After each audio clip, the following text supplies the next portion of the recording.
listening requires trying to put yourself in someone else's shoes, like how you explained earlier. And if I'm already thinking, how am I going to respond? I'm not listening whatsoever. So I try to fully kind of like, I love my brain with just no thoughts. So I try to like make it a clean slate. Um, and then based off of what that person says, then I respond. It's okay to just take a moment to breathe and try to comprehend it for a moment and then react.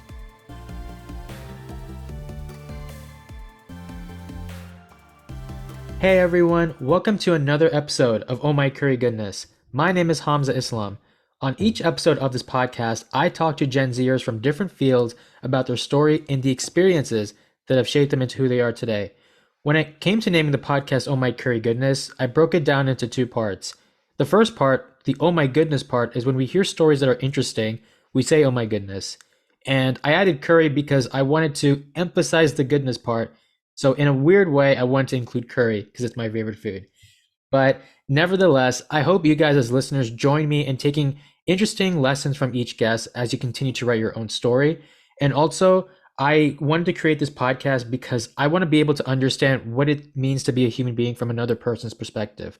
I want to create an environment where we learn to understand and practice the idea of what it's like to be in other people's shoes because we don't know the other person, and it's great to learn from them, understand their experiences, and then see what we can learn from them that can help us in our personal journey. So I hope you guys continue to check back each and every week to learn from inspiring Gen Zers. Now, this week, I am speaking with Catherine Delgado, who is a mental health advocate. In high school, Catherine was one of two students to create the Student Wellness, Education, and Resources Committee, also known as SWEAR Committee, which is a student-led which was a student-led initiative that fights for mental health and wellness of all students. Throughout their leadership, students collaborated with leaders in school districts to create mental health and wellness education. Now, not only does Catherine focus on mental health, but also focuses on global health. And one of the things I really like about Catherine is that she's someone who practices things that feel like are easy to practice, but not so much, which is the importance of empathy and compassion. So, Catherine Delgado, thank you so much for joining Oh My Curry Goodness. I'm so excited. Thank you so much for having me. Yeah, thank you so much for joining. I remember when I met you back in July/August. Can't remember off the top of my head, but after meeting with you, one of the things I really loved about meeting with you, obviously, other than the compassion part, which is the fact that you really love talking to people, and that's a very I know that sounds like a low bar, and I've said this so many times on my podcast, but as someone who goes to Ohio State, I meet a lot of people who just give one or two word answers, and Mm. so it's so refreshing to be able to talk to people who don't just give one or two answers, but give you those genuine conversations where they hear you, they understand you, and then they want to build off of what you say. So I do appreciate that about you because we don't usually see that today, or not all the time, at least. That's so funny that you say that because I'm more of a listener than a talker when I communicate with others, especially like in one-on-one conversations. I will say I do better in a situation like this where I'm just talking to one other person and not like a full group because then I get a bit anxious.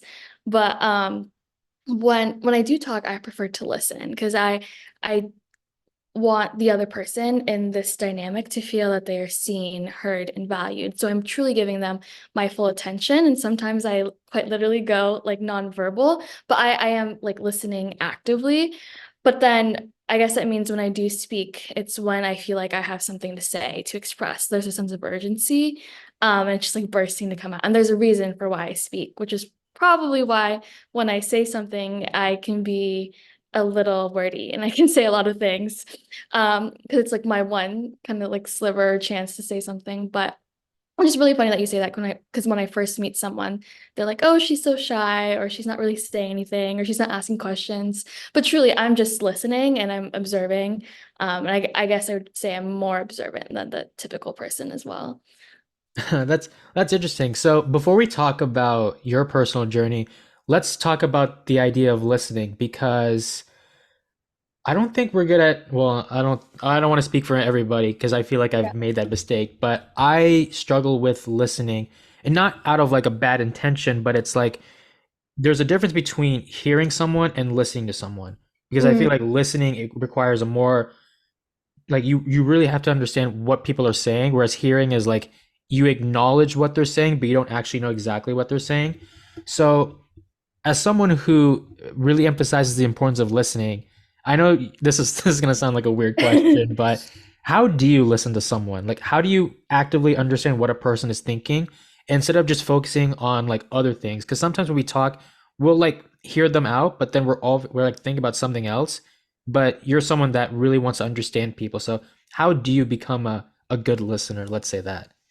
I mean, it wasn't necessarily like a technique that I did research into. And I was like, what is like, because people, there's education and readings out there or literature about how to actively listen. I wasn't someone who like sought those out, and I'm sure experts know how to better explain this. It's more so something I learned, and as someone who's like really, really shy, and doesn't necessarily want to like be the person that everyone looks at in a room, I kind of just picked it up because if I'm not really paying attention to myself, I'm paying attention to what others are doing. And it's not only in the words that they say, but also in their body language, and also like the physical environment in the space. So one thing that I didn't even notice that I do, but my friends pointed out is whenever we talk, I take out my headphones, I put my phone on Do Not Disturb, and I put it on the table like upside down. Um, and I'm like fully zoned in and I'm like focusing. And if something like I'm also someone who has to focus on one stimuli at a time.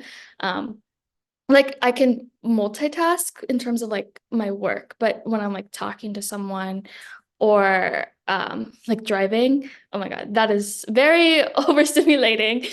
Like I really need to like hone in or else I'm gonna like I just get overwhelmed. So I try to block everything out and focus on like what's in front of me at the moment. Um, and then in terms of active listening, it requires like, yeah, like you said, listening to what someone's saying and being able to repeat it back to them to make sure you understood it the way that they want to be understood, and kind of validating what they're saying, um, and also not trying to insert my own perspectives. Something that I learned early on is that like listening requires trying to put yourself in someone else's shoes, like how you explained earlier. And if I'm already thinking, how am I going to respond? I'm not listening whatsoever. So I try to fully kind of like I love my brain with just no thoughts. So I try to like make it a clean slate. Um, and then based off of what that person says, then I respond. It's okay to just take a moment to breathe and try and comprehend it for a moment and then react. Um, I was listening so much that I literally forgot what I was gonna say. But no, I really love that because I think that's something that I plead guilty to, which is like when someone is talking to me, I start getting ready for the next thing I want to say, and then not realizing that wait a minute, they might be saying something that will just change everything. And I think Yeah. that's why it's important to listen because someone could like Catherine could say something, and then I'm like, okay, I got everything ready, and then she'll say something so crazy that it's like, wait, what? So like she could be like, mental health is important. Also, curry is disgusting, and I'll be like, wait, what'd I you would just never say say? that though. What'd you just say? So no, I really I think that's an important thing because the fact that not like you can't predict anything because you don't know what there could be something that people will say that will just make you want to listen to Mhm. more of. Now, Um, oh, go ahead. Yeah, I just wanted to say I remembered that I used to do Model United Nations, which is so nerdy, but I was always taught like I did it since a young age, and initially I would pre-write my speeches. But then like when you go to conferences and when I had like advisors, they tell you that the like policy and international relations is so dynamic, and things can change. So regardless of what I prepared in my speech maybe a week before, it's not going to be what's true now because there could be like an amendment to a resolution, which is like kind of specific terminology. But like things are fluid, they're dynamic, and your speech might not be relevant anymore. So I've always kind of had this mentality of like just taking notes from what someone has said and like completely disregarding what I prepared before. And it's kind of a metaphor, symbolism of like what we were just talking about. Like my pre-written speech is not really something I want to focus on when things are so like dynamic and gray and like real life. It almost reminds me of that saying like there's like the planning part, But then once you start getting involved, then it's about adapting Mhm. because you can't always just plan because like you said, there's so many things that changed, and now you got to figure out how to adapt to certain uh, moments. So yeah, that really makes sense. So when I was getting ready to for this conversation, one of the things that commonly showed up about you, which is the fact that you are rooted in empathy, compassion, and the fact that you just love helping people. I remember when I first met you, that was just the thing that was something that you were very passionate about, which is the importance of helping people, kind of like how a lot of mental health activists, they really emphasize that as well.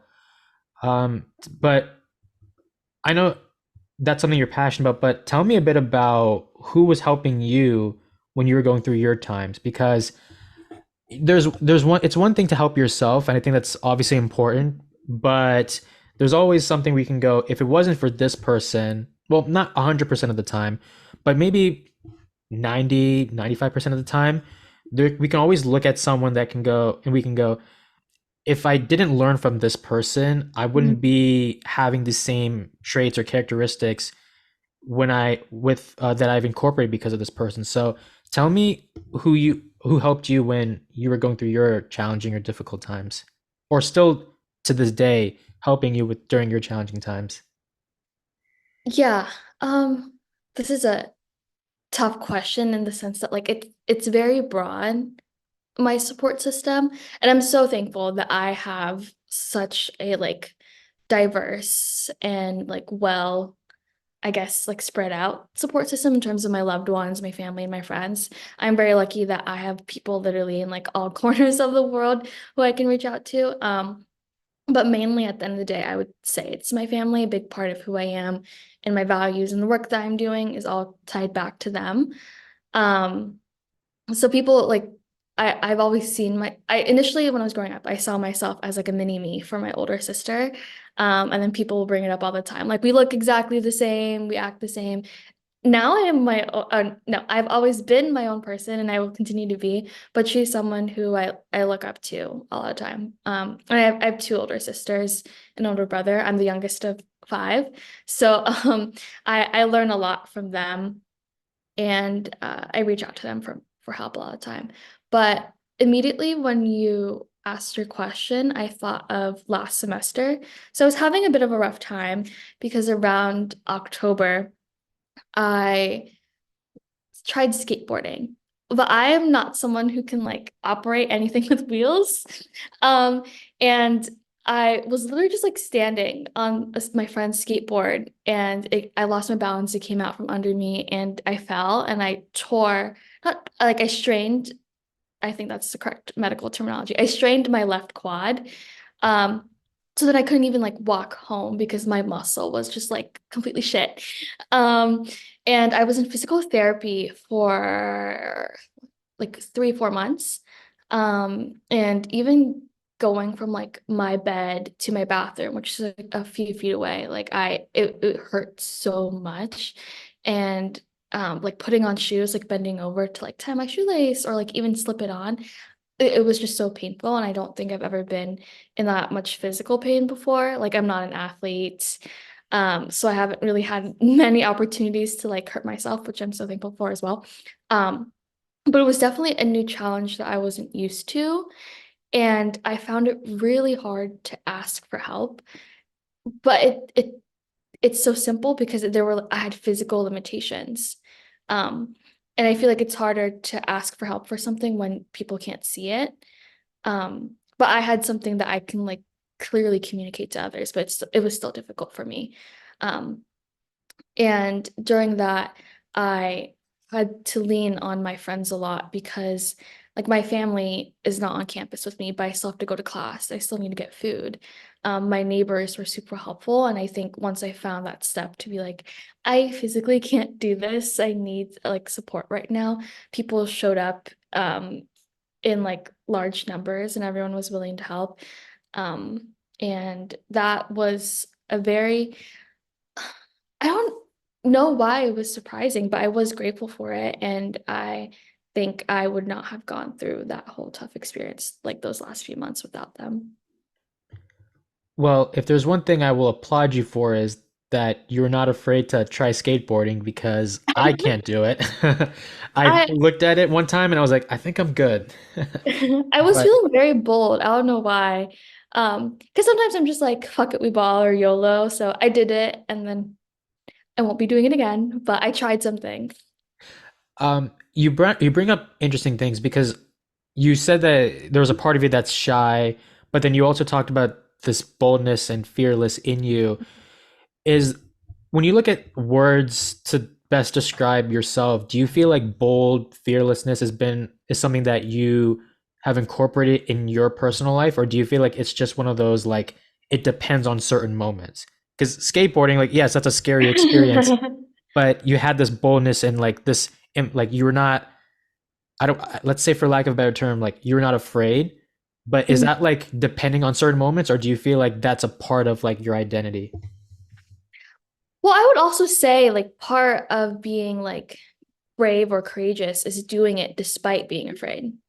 And I think both can coexist, and that's also something I'm trying to work on. That like, yes, I'm shy, but I'm also spontaneous, and those two things can work hand in hand, or they can exist in the same space.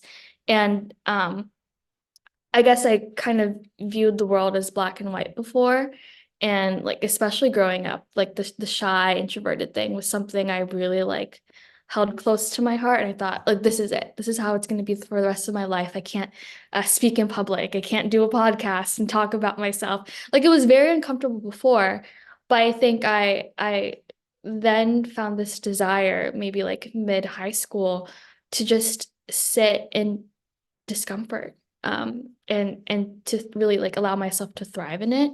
And that's something like I developed more like coming to university, especially because I grew up in California and now I'm in Washington DC. I'm so far away from home and everything I hold close to me, so I have to allow myself to be uncomfortable, to be brave and be courageous, because I don't want to allow myself to just stay in a box or a bubble. But I will say, in terms of maybe adjectives I used to define myself, maybe less bold and maybe more like spontaneous, and willing to try new things.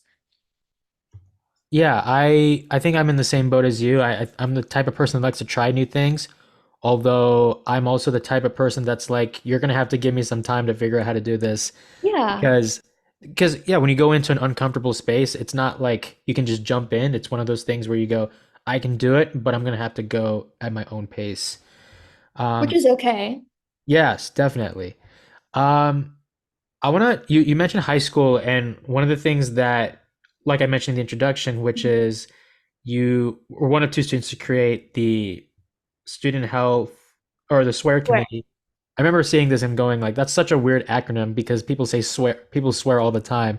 But um, you are passionate about mental health and giving people resources they need to um, succeed in the classroom, especially when it comes to mental health. Mhm. And it's weird because I mean, I know you, I know you are one of many people that will agree with this, which is the fact that what makes mental health confusing is the fact that not everyone understands, or you can't see mental health. You can see physical health. Like if Catherine is clearly limping, yeah, you can see that. But if they're hurt mentally, you don't know that. And so that makes it difficult. But, and I don't know if you still feel this even today. And I ask this question a lot when it comes to when people are involved in activism in any way. So it's a common question, but I am curious to know from your perspective, which is, during that time when you created the Swear Committee, and especially being involved in mental health activism, is there a pressure when it comes to helping people? Because you have this idea of just being there for people, but Mhm. then one of the things that I've one of the common answers I get is there is pressure because how you think you want to help people usually, like, or how you think will help the person may not actually help the person. Or there are Yeah. times where you feel like you come in with a good intention where you're going to help this person, but then you somehow find a way without, and like not on purpose, but you somehow find a way to make the situation worse. So is there any pressure, especially in high school, when you were like, or is there any pressure during high school when you had that, when you wanted to help someone, but like you just hope that you end up making their day better, whatever that may look like. Mhm. Well, first of all, I love how you touched on Swear's name because when we made it, I mean, I didn't really take it in terms of like, oh, people swear and say bad words all the time. I took it, which is a valid point. I took it in the sense of like you're making a pledge or you're swearing to do something. So whenever someone joins the committee, we do like a whole like ceremony where you like swear with your like your hand over your heart or something. I don't remember. And you say like, I swear to champion youth mental health, and we have this whole like phrase that we all recount. I don't know it off the top of my head, but yeah, it's definitely an interesting name. We had other names that we did not do, and I think this is the best of what we had in our options, and it has worked thus far. But thank you for bringing up that other perspective. I will tell my friends about it. Um, in terms of pressure all the time, like I have this it was a bigger looming like presence before, not much now. But I always had like this voice in my head questioning like what if I fuck up, or like what if I make a mistake, or like what like you said, what if I do this one thing and it's like youth are not engaging with it, or it's not something that like is working for this group but works for another. And that's also something I came to realize early on is that like mental health is not one size fits all. Nothing in life truly is one size fits all. And part of what I wanted to do with Swear is bring people together from different like campuses and backgrounds and experiences, share what we're doing and try it out. And if it doesn't work, we start over again. And I think there's humility in trying, making mistakes, and then still like doing something again and try and do better and not making the same mistakes again.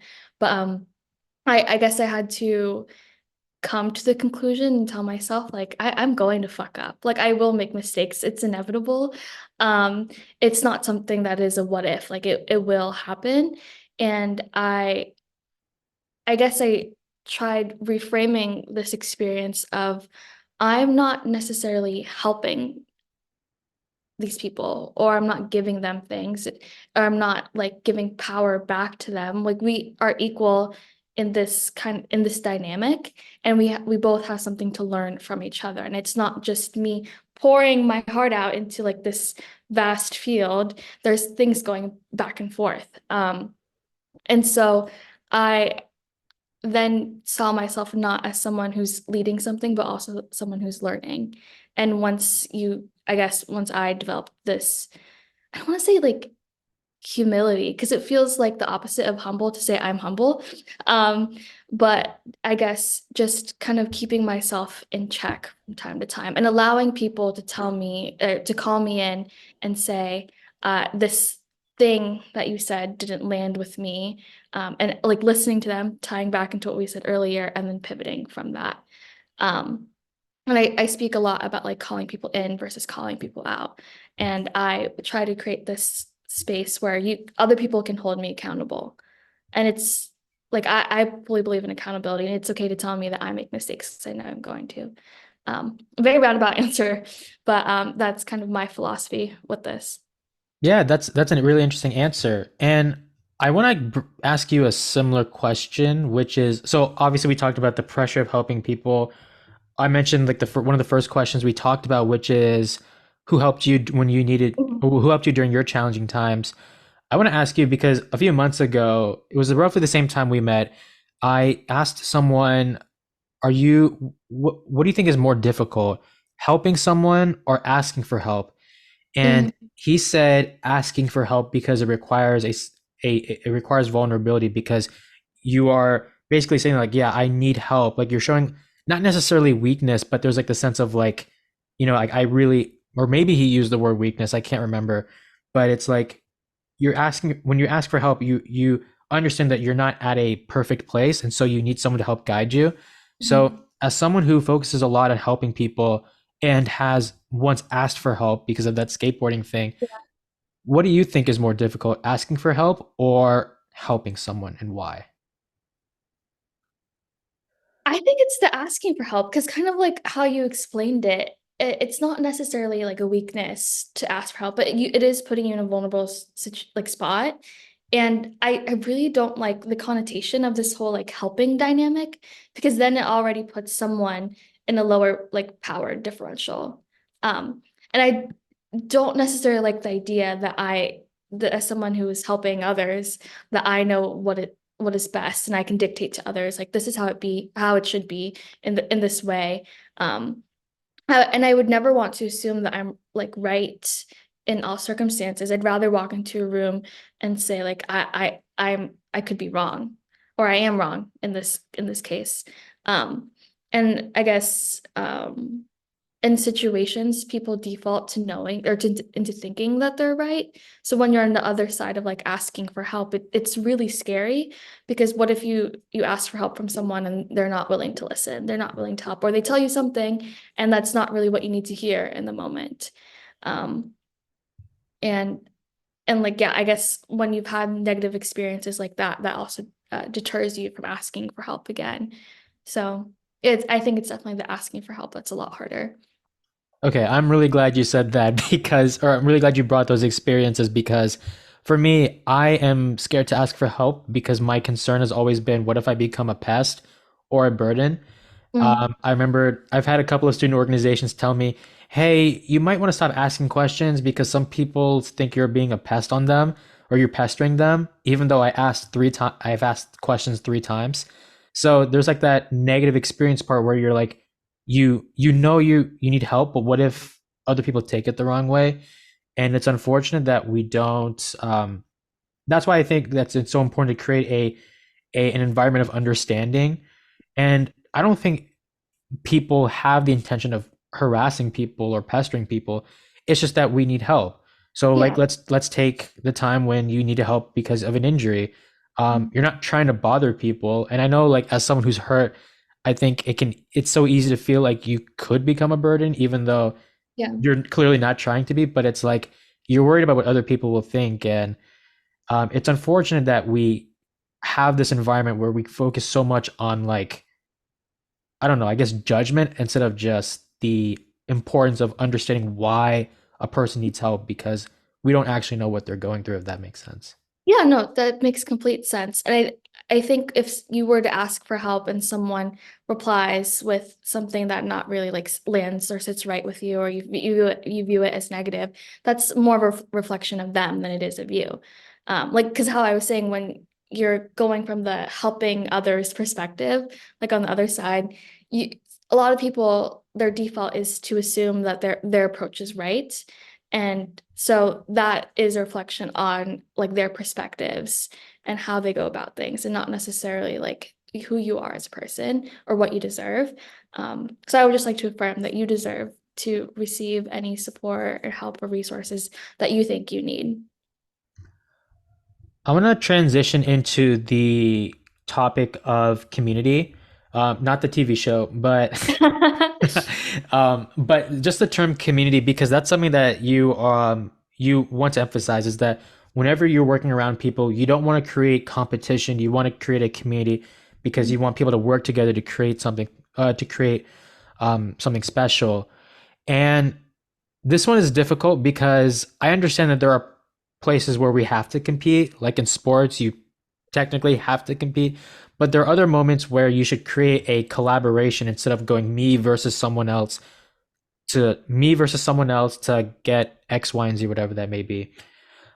For you, as someone who emphasis not only on mental health but also on community development, why is community important? And I know that's a very broad question, and I know that may sound like an easy question, but I am curious to know because again, it goes back to the idea of it feels like we care more about competing and trying to be better than one another instead of working together to tackle a certain issue. So, like let's say mental health, for example, it's not a Catherine versus Hamza. It's more of like, well, I'm not a mental health activist, but I hope you know what I'm trying to go with. It's like Yeah. it's not Catherine versus Hamza. It's Catherine and Hamza versus a much bigger issue that is affecting a Mhm. generation. Yeah, no, that's a great question. And I guess it's something that I emphasize or try to emphasize all the time because I grew up like a daughter of immigrants that come from a very collectivist culture. And I don't know if you've heard of like individualistic versus collectivist before, but the United States is a very like individualized and like person-oriented country. And it wasn't like the differences weren't necessarily apparent to me growing up because I grew up in a community where most people I went to school with looked like me and they had similar backgrounds. But then coming to Washington, D.C. and being in classrooms with others with students who like want to be president of the United States or want to work in a big four like accounting firm or like all these people have big ambitions and rightfully so. Like pursue your dreams. I'm not stopping you. But also I don't see why we can't achieve our dreams together. Like why does it have to be in isolation? And I think a lot of how like young kids are raised in America, I don't know like why or how this came to be, but we're taught that like we have to succeed on our own. We can't ask for help and we can't show grace to others. And I think that is just a very sad and lonely way of living. And my home was always loud, playful, colorful. Like there was so much going on. And I loved that, like the liveliness of it. There was so much joy. Um, and I guess that's something I gravitate towards. And now entering like advocacy and student leadership, I've noticed that my perspective is actually, or from what I see, it's not the norm on my campus.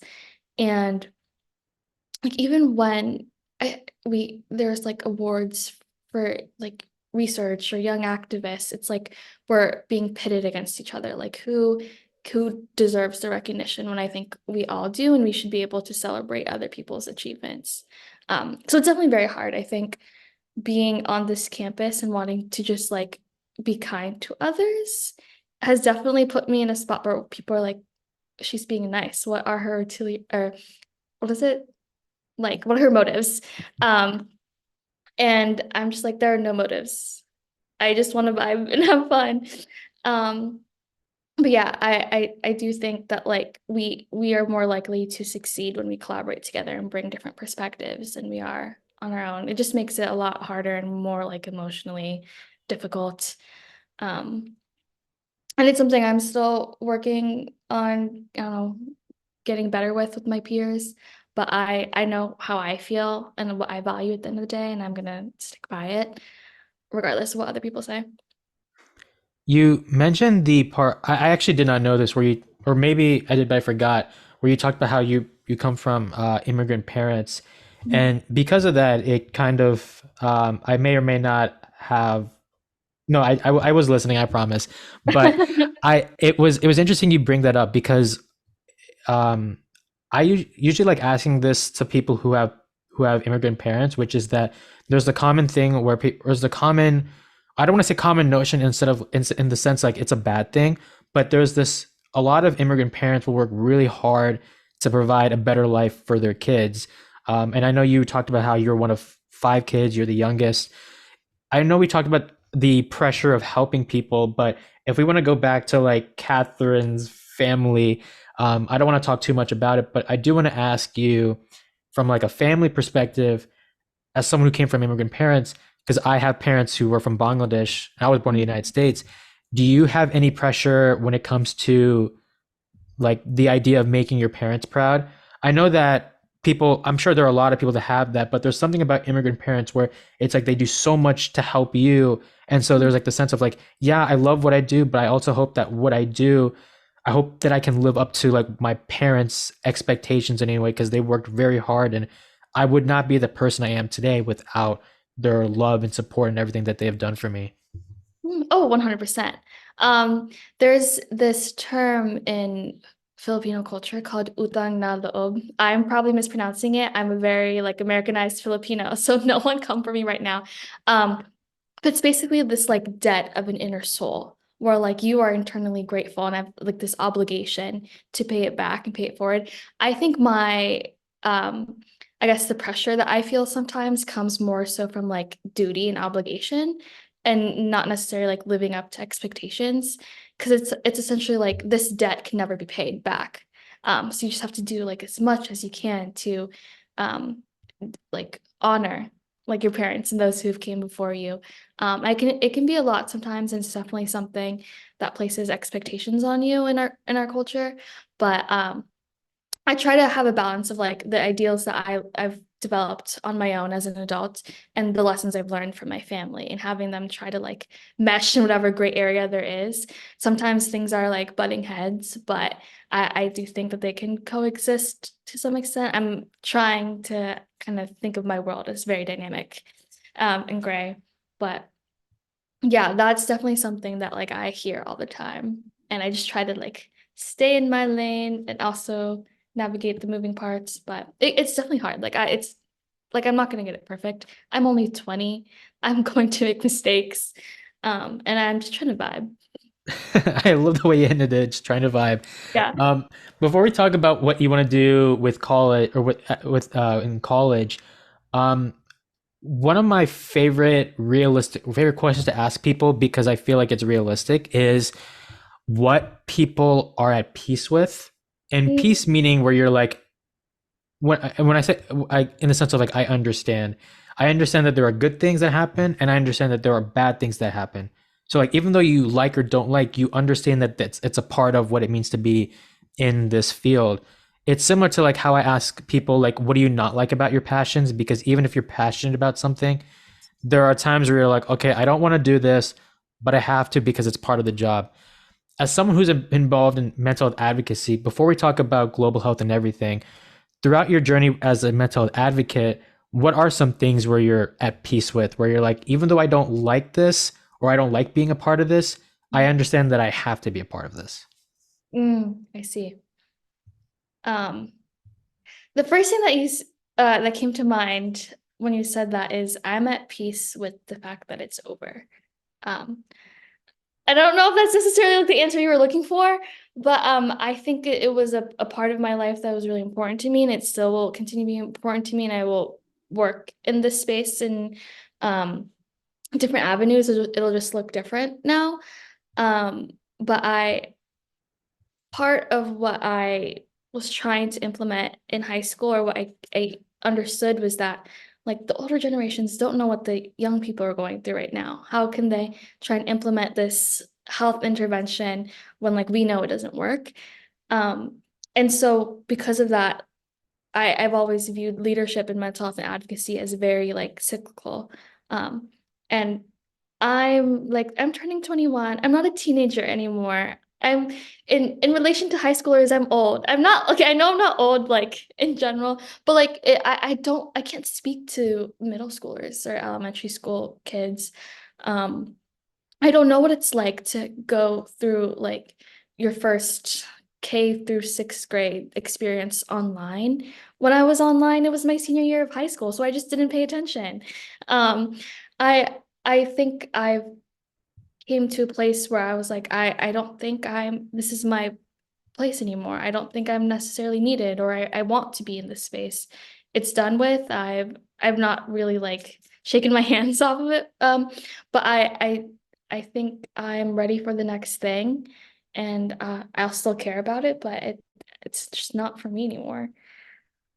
Speaking of the next thing, I know that we talked a bit about before we started recording how even though like you still keep in touch with the swear committee every now and then, but focusing on now because now you're focusing on global health.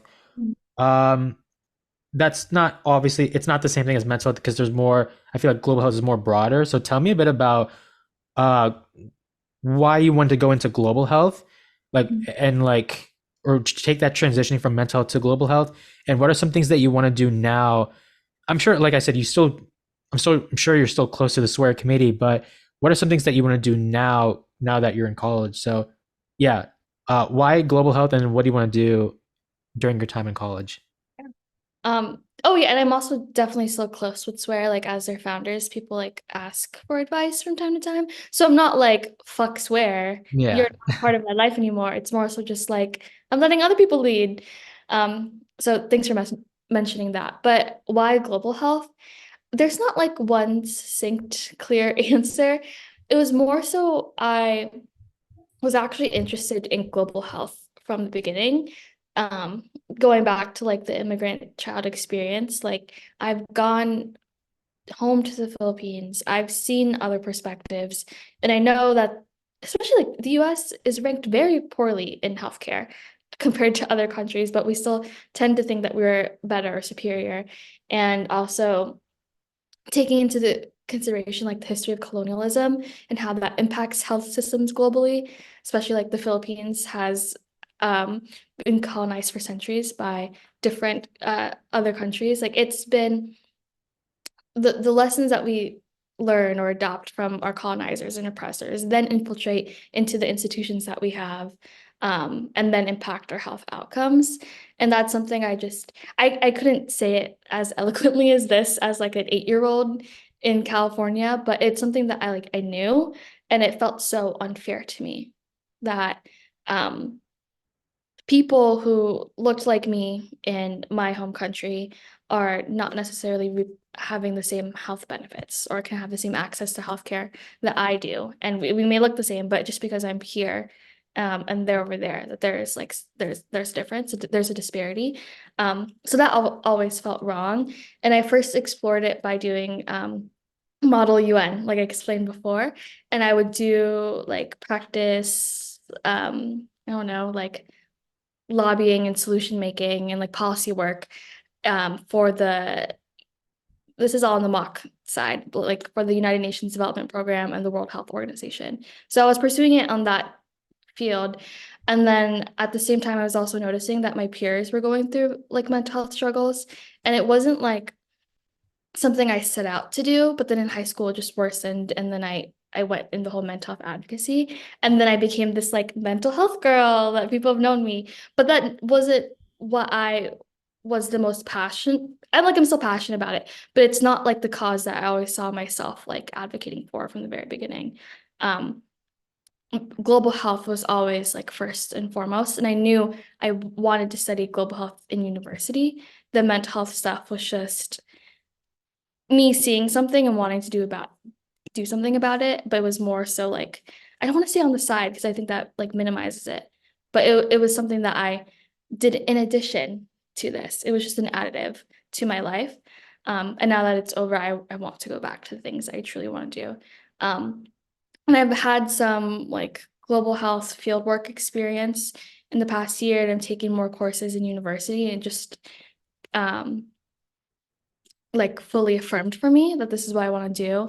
And a lot of the work that I want to do in global health is this is so ambitious and so broad, but dismantling like systems of oppression and colonialism that have then impacted health systems and structures globally, and being able to take things to the local level and working with community leaders to then bring about that like lived experience to then improve local health systems. So everything in my life is just coming together. um, yeah, that's really interesting. One of the things that I saw um, on social media and also on LinkedIn was, I think you might have to correct me if I'm wrong, and we can we can cut this out. Which I know I say that quite a few times, but whatever.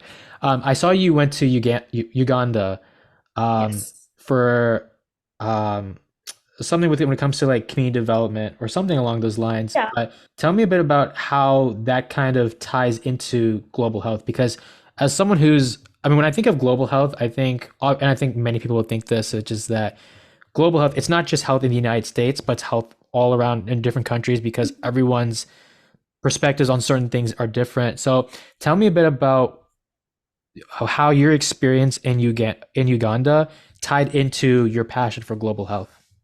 Yeah, so how do we start this? Okay. So I went to Uganda. I went to Kampala specifically, through a program at GW, which is where I'm studying. So I'm a part of an organization called GlobeMed, and it's a national organization that goes back to what I was talking about before, um, in terms of understanding how like colonialism and oppression have infiltrated its way to daily lives, whether it's in our country or others, and then impact health outcomes and health inequities. So a lot of what we do in GlobeMed is peer leading and learning, and also partnering with other organizations to see how they are impacted and what they're doing, and how can we shine a light on their work, because the camera tends to focus on what the US is doing or what Western countries are doing, and not necessarily like these other countries that no one cares to even listen to. Um, so at GW, we partnered with an organization based in Kampala, and I still work with them. We work with them all year round. And what we try to do is ethically and appropriately raise awareness for the work that we're doing in the United States. To some extent, we're part of their US representation. And we use their insights to then inform the work that we're doing over here in our global health education. Like I said, I'm studying global health over here. So a lot of what I do is informed by, like, in classes, you tend to read like literature or textbooks about like how things are going, but you don't hear from the real people. And I've always valued that I know people in Uganda who then can tell me like, oh, this is actually how it is. Um, and then I'm very lucky that this program has an internship every summer where the organization I worked with is called Set Her Free. They invite 3 to 4 GW students to visit their site every summer to actually like observe and see firsthand what their programs. They focus on health for young girls and women over there, so we get to see what it's like and how they're implementing it, and kind of have that firsthand knowledge. And then coming back to GW, that informs kind of the work I'm doing for the next year.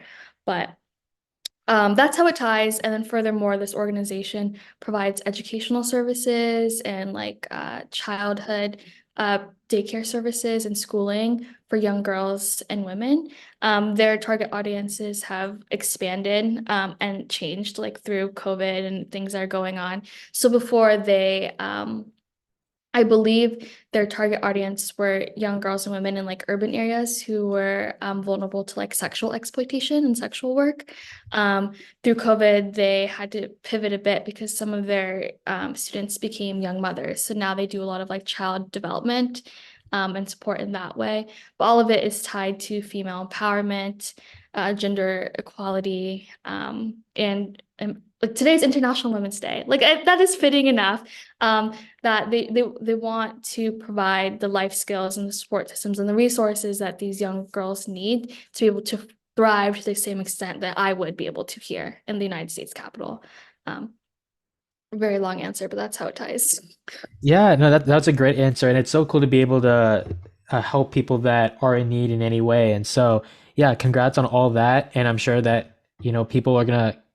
It's so interesting because when we go back to the importance of learning about different cultures and different countries, it's like the United States has one way of living, and we obviously have our problems. But then when you go to certain parts of the world, you realize that there are things that not necessarily take for granted, but there are different problems existing in different countries that need special attention to. So, before I let you go, I want to ask. I have a couple of questions to ask, and these are some of my favorite slash.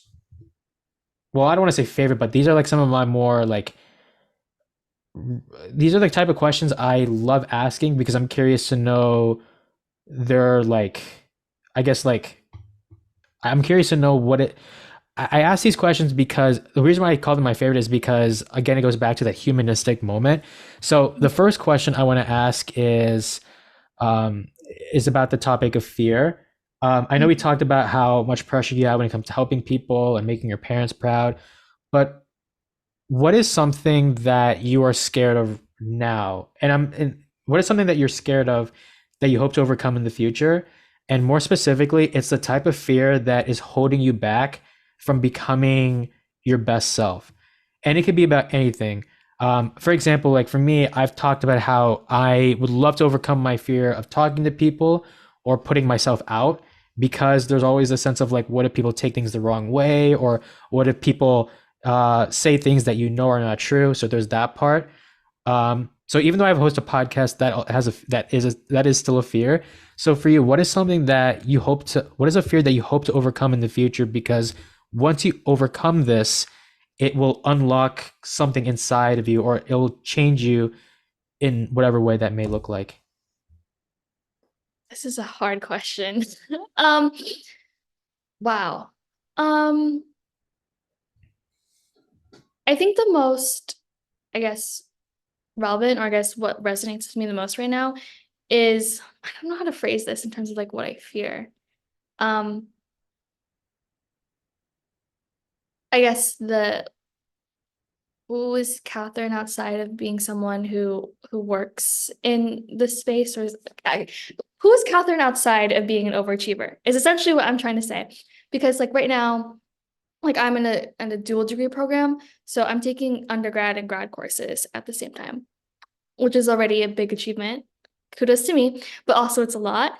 And I do advocacy. I work in student clubs. I have two jobs at the moment.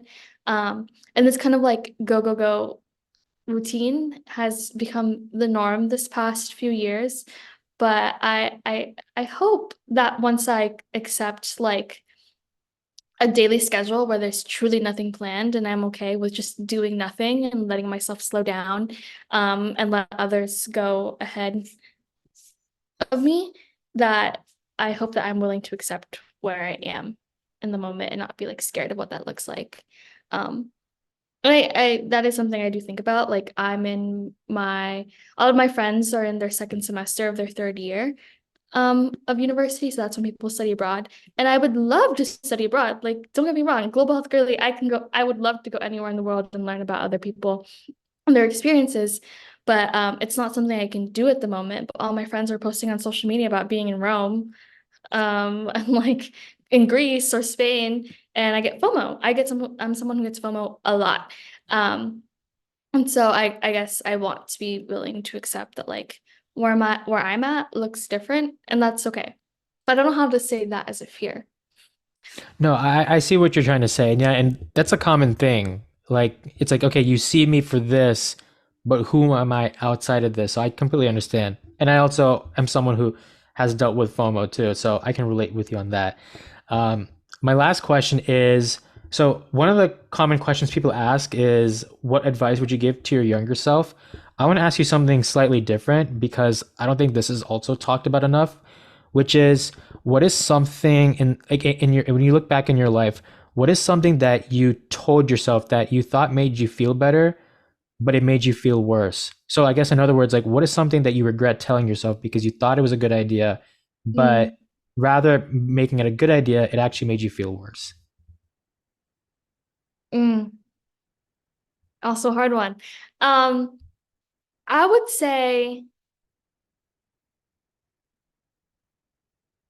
something along the lines of like recklessness, or just um one of my mantras like a couple years ago was like, I sometimes I tell like a mantra, like this is kind of like the theme of my life at the moment. It was do what excites. Um, which is a great life theme. And so I coined this from like an influencer. So I hope this doesn't get back to him. And he's like, you're shitting on my phrase.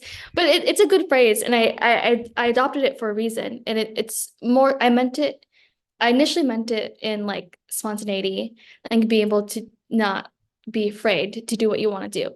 That's I love. I love being spontaneous and letting myself be free. But I took it, this is my freshman year of high school, okay? I took it, or not high school, of college. I took it in terms of like, it's okay to be reckless and not think of the consequences, which isn't necessarily like the healthiest thing, because even when I knew something was wrong for me, I just did it anyway because I was like, there's like this small sliver of benefit. But then later on, I felt so shitty about it and I regretted it like in tenfold. So definitely that. And maybe I'll just tell myself to like listen to my inner like gut feeling more, because I'm someone who knows who I am and what I value at the end of the day. So I when I had these instances where I was being reckless, it never felt right. And it just tore me up inside. Um and yeah, I would listen to that little voice a little bit more. Well, no, those are great answers, and yeah, I hope that people can learn from that because obviously you are helping so many people with their challenges, and I hope that people listening can take a few things away. So, Catherine, I just want to say thank you so much for joining the podcast. Thank you for sharing your personal story or your personal journey and the journey you've had when it comes to global health and mental health. I wish you nothing but the best at George Washington University, and I hope we get to meet in person someday. Oh, me too. Thank you so much.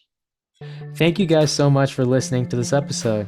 If you guys like what you saw, be sure to subscribe to this podcast on Apple Podcasts, Spotify, or wherever you get your podcasts. You can also follow us on Instagram at the OMCG Podcast for more information on guests, preview clips, and more. Please continue to support this podcast in the future, and I can't wait to see you guys in the next episode.